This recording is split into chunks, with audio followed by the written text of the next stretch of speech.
I'm much better now that the ladies are back from space. What were they up there, 10 minutes? She essentially took a roller coaster ride. It's so cringy. Look at us, we're very wealthy. Don't we look great? Admire us. Well, it was very profound. I don't know if you've seen Katy Perry talk about it, but she's basically a guru now. But if Katy Perry started singing and I was trapped in the vacuum of space, you better believe I'd find a way to end it. Let's not minimize this. Let's celebrate female astronauts. That's the other thing. There has been female astronauts. Let's not minimize this. I thought it was condescending. It was belittling to women. The 11-minute space flight that was touted as some kind of divine feminine gift to humanity. It's this most amazing feat ever for mankind, womankind. To going up, you said that you needed to go to space to heal. I know you're only a few minutes removed from this. I feel super connected to love. Goodness. I will never be the same. That was one small step for womankind, one giant leap backwards for mankind. Space used to mean something. It was where the bravest minds risked their lives to unlock the mysteries of the universe. Men and women pushed the boundaries of science, endured years of brutal training, and entered the unknown for all of us. But now it's the setting for a publicity stunt. A 10-minute trip to suborbit, dressed up with floral metaphors and designer spacesuits. In 2025, Katy Perry, Gayle King, Lauren Sanchez, and a few other hand-selected celebrities boarded Jeff Bezos' Blue Origin rocket for what was advertised as a historic all-female mission. Media outlets called it groundbreaking. Social media called it something else. Embarrassing. So how did something meant to inspire become a masterclass in tone-deaf vanity? And you know it's bad when other celebrities come out and mock you. Like that celebrity on celebrity violence almost never happens. But we're witnessing it right now. And more importantly, what does this moment say about where space travel is headed? This wasn't NASA. This wasn't even SpaceX. This was Blue Origin, a private company offering space rides to the rich, famous, and well-connected. For the first time, the capsule was filled entirely with women, a hand-picked team, all with powerful ties to Jeff Bezos, who bankrolled the entire endeavor. The headlines screamed first ever female crew, but the fine print told a different story. They weren't pilots, they weren't engineers, they were passengers. The mission was over in 11 minutes, just enough time for a few sound bites, a selfie or two, and a dramatic return to Earth. The goal? Inspire women. The result? Public backlash so fierce, even Hollywood's own couldn't stay quiet. When the capsule landed, Katy Perry stepped out and kissed the ground like she'd survived re-entry from Mars. That moment went instantly viral, not in the way they hoped. She acted like she just returned from a deep space mission, one user commented. Others were harsher. She went on a $100 million roller coaster and kissed the parking lot.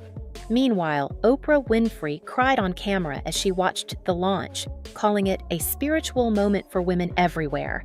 Lots of other people in the media were embarrassing themselves during this ordeal. Oprah Winfrey actually wept as she watched the all-female team launch into space. But as the emotional testimonials poured in, so did the sarcasm. The average viewer wasn't feeling inspired. They were feeling insulted. This isn't the first time celebrities have gone to space. William Shatner, Michael Strahan, even Bezos himself have all taken the Blue Origin ride. But those flights were treated more like novelties, fun stunts for headlines. This time was different. The all-female angle added a layer of supposed symbolism. This wasn't just another PR moment. It was framed as cultural progress. But here's the thing. Symbolism only works when it's rooted in truth. And many felt this wasn't empowerment. It was elitism, dressed up as inspiration. I've had so many people reach out to me and say, because you did it, it makes me think I can do it too. You know, it's so funny. She said she's heard from women and girls who have said to her, I didn't realize this is something I could do. You know how I know that didn't happen, Megan? Because it's not something they could do. Because they're not friends with Jeff Bezos, right? Like, their message for women was take up space. You guys are taking up too much space already. Public reactions snowballed. Olivia Wilde reposted a clip of Perry's dramatic landing with no caption, just a facepalm emoji. Amy Schumer joked she was added to the mission last minute while riding the subway. "I had a flower in my bag, so I was ready." Even Martha Stewart couldn't help but join the party. She posted a throwback of herself in zero gravity, along with a cheeky Katy Perry lyric. Social media exploded with memes. Astronaut status unlocked after 2 days of seatbelt training. Another, they floated in zero gravity and came back with zero humility. Let's talk about what it really means to go to space. But the training, it all comes down to literally they learned how to buckle their seatbelts. And I asked my team to poll, what did they do during their 2 days? Their tasks, they spent the past 2 days practicing how to get into and out of the New Shepard capsule. Astronauts go through grueling physical training, years of engineering, flight simulations, and medical testing. They risk their lives to conduct research, repair satellites, and expand human understanding. These women, they trained for 2 days, practiced entering the capsule, learned how to float safely. Their shuttle was remotely controlled. No one on board had any mission-critical tasks. No one could fly the rocket. If anything went wrong, they were helpless. Yet they returned calling themselves explorers, even astronauts.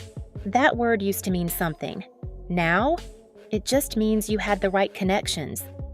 I'm still stuck on the fact that Gayle King actually used the word astronauts. You are there on a vanity project of Jeff Bezos and his fiancée. They got in their special Oscar de la Renta designed suits, laid down in a capsule, and came back in 10 minutes, you guys. When the backlash began, Gayle King took it personally. On social media, she delivered an impassioned monologue. Please don't call it a ride. It was a journey, a powerful, spiritual journey. She insisted the public didn't understand what they'd accomplished, that calling it a joyride was dismissive and sexist. But instead of silencing critics, she amplified them. Because when people are struggling to pay rent and you tell them your 10-minute billionaire rocket trip was a sacrifice, they're not going to clap. They're going to roll their eyes. Especially when your space enlightenment comes wrapped in Oscar de la Renta. Throughout the media tour, the message was hammered home. We did this for women. They spoke of breaking barriers, opening doors, showing young girls what's possible. But here's the issue. Was any of this really accessible? None of these women won a scholarship. None were selected through open applications. They were all close friends or partners of Jeff Bezos. This wasn't a global initiative. This wasn't merit-based. This was a PR campaign disguised as empowerment, a private space party framed as progress. The accomplishment of Blue Origin is that Katy Perry went to space. Do you see the difference? Do you understand the difference here? The accomplishment is not that, it is not in the hands of these women. These women did nothing. Truly, they could not have possibly done less for this 11-minute voyage. And for many, that made the message feel hollow, even insulting. The mission was packed with dramatic quotes. "I brought a daisy to honor my daughter. We floated in love. I feel reborn." Katy Perry even claimed the experience gave her a new purpose. "I might get my ears pierced now," she joked, though no one could tell if she was serious. Their outfits, designer, their captions, pre-written, their emotions, curated for the camera. This wasn't space travel. This was performance art, and it reeked of self-importance. Time for a reality check. Alan Shepard became the first American in space in 1961. He trained for years, risked death, helped shape NASA's legacy. Now compare that to someone floating in a capsule with zero responsibilities, no mission, and a 6-figure ticket. Are they both astronauts? That question isn't just rhetorical, it's cultural, because when titles lose meaning, so does achievement. And when real history gets lumped in with glorified tourism, the result is confusion and resentment. It's space tourism. The fact that they're trying to sell it as some revolutionary thing is f***ing hilarious. Yeah, first all-female flight crew. It's not a flight crew. That's like I'm calling myself the flight crew. Let's talk about the bigger trend. Space is no longer about discovery. It's about influence. Companies like Blue Origin and Virgin Galactic aren't focused on science. They're focused on branding. A celebrity space launch brings more attention than a satellite deployment ever will. And so the rockets fly, not for progress, but for clicks. In this world, floating in orbit for a few minutes, surrounded by cameras, is more valuable than launching a telescope that could change what we know about the universe. It's not about making history. It's about controlling the narrative. The response from the public was merciless. When the crew posted spiritual reflections, people posted grocery bills. When they said, "We made space," commenters replied, "You took up space." And when Gayle King demanded respect, the memes got meaner. Someone even made a parody movie poster, Interstellar 2, Influencer Edition. The more the celebrities defended themselves, the more they sounded disconnected from reality. And the message became clear. If you're going to sell inspiration, make sure it's earned. Space was once the realm of dreamers, scientists, and silent heroes. Now, it's where billionaires send their friends for clout. The media called this mission revolutionary, but the public saw through it. Because when your biggest achievement is floating in a capsule, while holding a daisy, and thanking the universe for the chance to empower women, you haven't changed the world. You've just inflated your ego. And if this is the future of space travel, then maybe it's time we look back at the real heroes who risked everything, not for headlines, but for humanity.